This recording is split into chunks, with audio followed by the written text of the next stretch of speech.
যুক্তরাষ্ট্রে স্ন্যাপ সুবিধা কমে যাওয়ায় নিম্ন আয়ের পরিবারগুলোর উপর বাড়ছে চাপ। নতুন নিয়মে 1 মিলিয়নের বেশি শিশু খাদ্য সহায়তা হারিয়েছে বলে সিবিপিপির প্রতিবেদনে উঠে এসেছে। অঙ্গরাজ্যগুলোর বাড়তি যাচাই বাছাই ও ব্যয়ের দায়িত্ব সংকট আরও গভীর করেছে। মেয়রদের একাংশ দ্রুত কাটছাঁট বন্ধের দাবি জানালেও কংগ্রেস কার্যকর পদক্ষেপ না নিলে সামনে আরও বেশি পরিবার খাদ্য সহায়তা থেকে বঞ্চিত হতে পারে বলে আশঙ্কা করা হচ্ছে।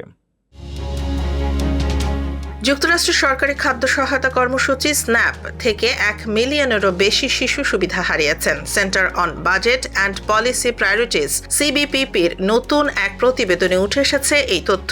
সংস্থাটি বলছে 2025 সালের জুলাই থেকে 2026 সালের মার্চ পর্যন্ত 4 মিলিয়নেরও বেশি মানুষ স্ন্যাপ কর্মসূচি থেকে বাদ পড়েছেন।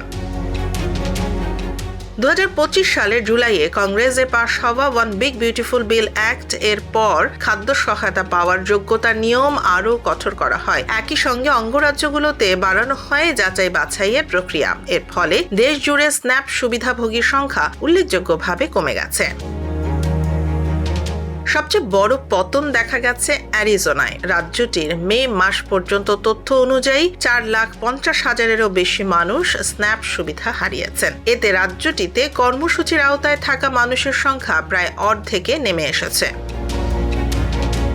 সিবিপিপির বিশ্লেষণে দেখা গেছে 19টি অঙ্গরাজ্যে 1 মিলিয়নেরও বেশি শিশু এখন আর স্ন্যাপ সহায়তা পাচ্ছে না। লুইজিয়ানায় স্ন্যাপ সুবিধা পাওয়া প্রায় 4 শিশুর 1 জন এই সহায়তা হারিয়েছেন। আর ম্যাসাচুসেটস ও টেক্সাসে সুবিধা হারানো শিশুর হার প্রায় 5 জনে 1 জন। সিবিপিপি বলছে নতুন আইনের আওতায় স্ন্যাপ কর্মসূচির ব্যয়ের বড় একটি অংশ অঙ্গরাজ্যগুলোর ওপর চাপিয়ে দেয়াই এই সংকটের অন্যতম কারণ। কংগ্রেস দ্রুত ব্যবস্থা না নিলে পরিস্থিতি আরও খারাপ হতে পারে বলে সতর্ক করেছে সংস্থাটি। এদিকে যুক্তরাষ্ট্রের 2 শতাধিক মেয়র স্ন্যাপ কাটছাঁট বাতিলের দাবিতে সিনেটে চিঠি দিয়েছেন। তাদের মতে ক্ষুধা কোনো দলীয় বা রাজনৈতিক বিষয় নয়। খাদ্য নিরাপত্তা সংকট মোকাবেলায় রাজনৈতিক বিভাজনের ঊর্ধ্বে উঠে কার্যকর পদক্ষেপ নেওয়া জরুরি।